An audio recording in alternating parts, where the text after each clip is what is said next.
I went on thinking what a smart person I am, drinking Diet Coke instead of regular Coke. And also I carried it into other things as well, so that when I would sweeten my tea, I'd sweeten it with Equal. And so when the low-cal Kool-Aid hit the market in, I think it was April of 1983, I started using it. I would have a drink with a Diet Coke. During the day I would drink Diet Coke or coffee, decaffeinated, all day long. I was never without one or the other. I drove 10 states. I always had a thermos of coffee with me, very liberally treated with NutraSweet.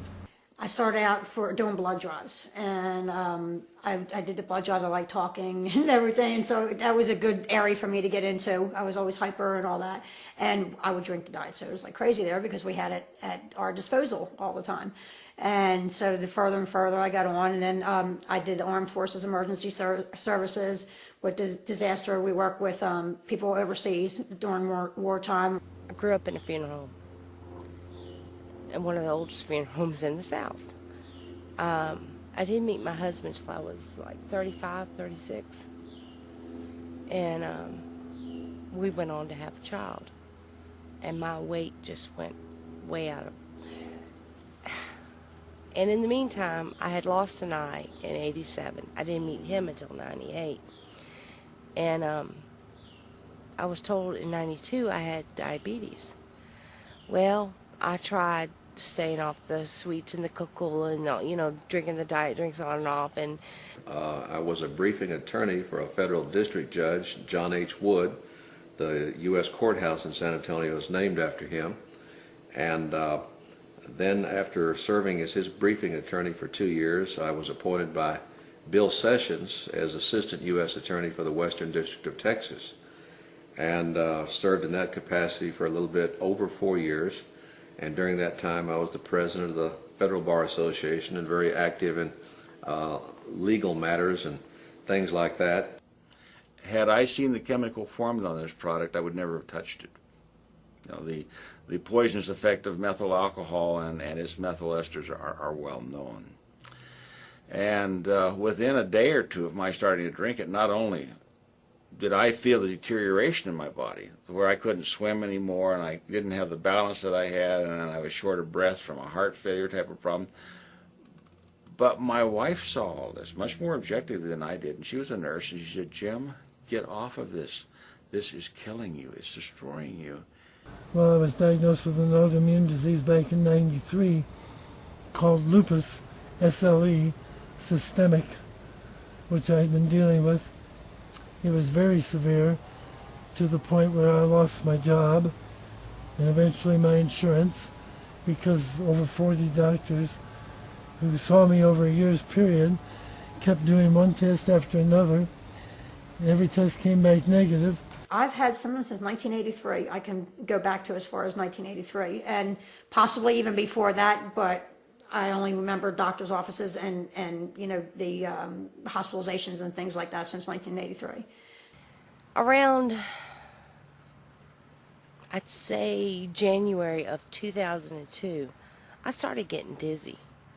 I would go to the dryer to go take clothes out and fall down and not know why. The reason I found out I had a brain tumor was I lost my voice during pollen season of the year 2000, or 98, excuse me. And in 98, my voice never came back from the pollen hoarseness that happened to me every year. So I went to a specialist at a local hospital here in Atlanta, and I said, all my friends' voices have come back, mine's gotten worse. And he went down my throat, and he said, well, your left vocal cord is completely atrophied, and it's been my experience when I see a condition like this that there's a brain tumor someplace that causes that. Also the vision, having spots, and I couldn't see, and I literally stopped driving because I did not feel comfortable behind the wheel. My endocrinologist told me that I most likely have multiple sclerosis, so he sent me to a neurologist. The neurologist told me that yes, I do have multiple sclerosis.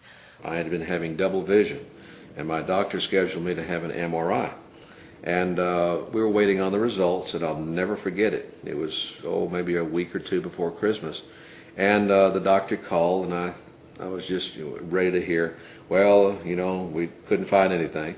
Well, instead, he said, you have a brain tumor, and it's a rather large brain tumor.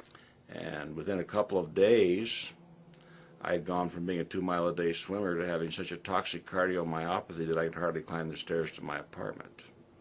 Over the next 6 weeks, I went through all of the personal hells of methyl alcohol poisoning and the neurotransmitter depletion from the aspartame's phenylalanine content, and eventually ended up with a picture of Lou Gehrig disease. I still have a lot of pain, but she said, well, you'll live with pain. It's part of, even though it's in remission, you're going to have pain.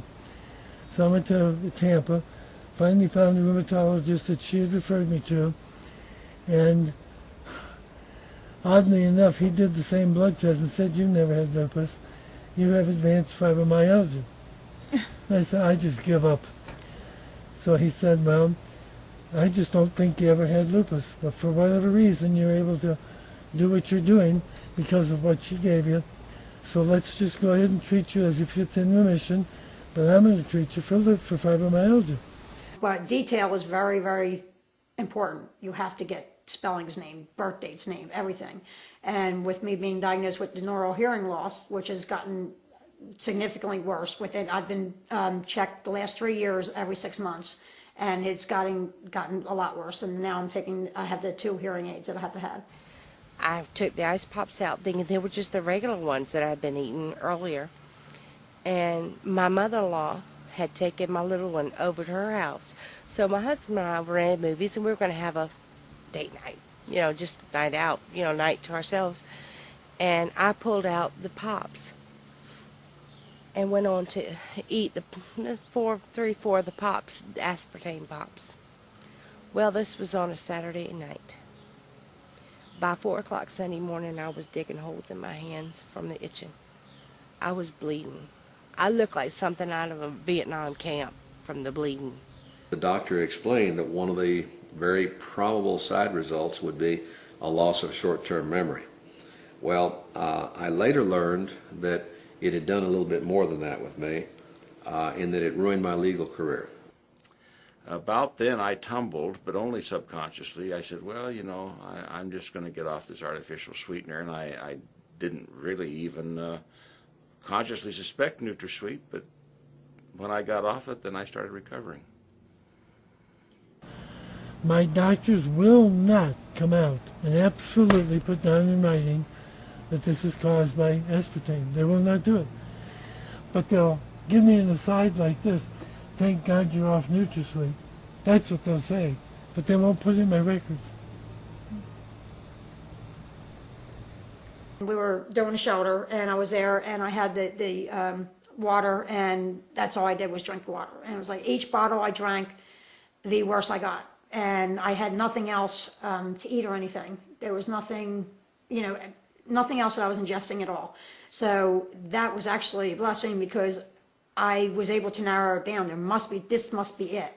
And I went around and I had the bottle and I was asking everybody, what's in this bottle? What is aspartame? And, everybody said they had no idea.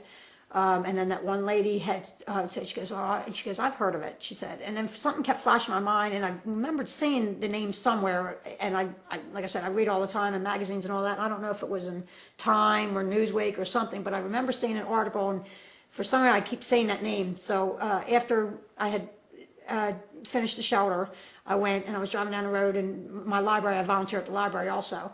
And so I stopped in there to say hello and all that and see how everything was going. And they actually had power there. And I went in, I pulled it up on a computer. At that time, I didn't have a computer. And I'd never searched anything in my life. I had no clue. I had email, and that's about it. And I pulled up aspartame, and my eyes lit up. I started crying.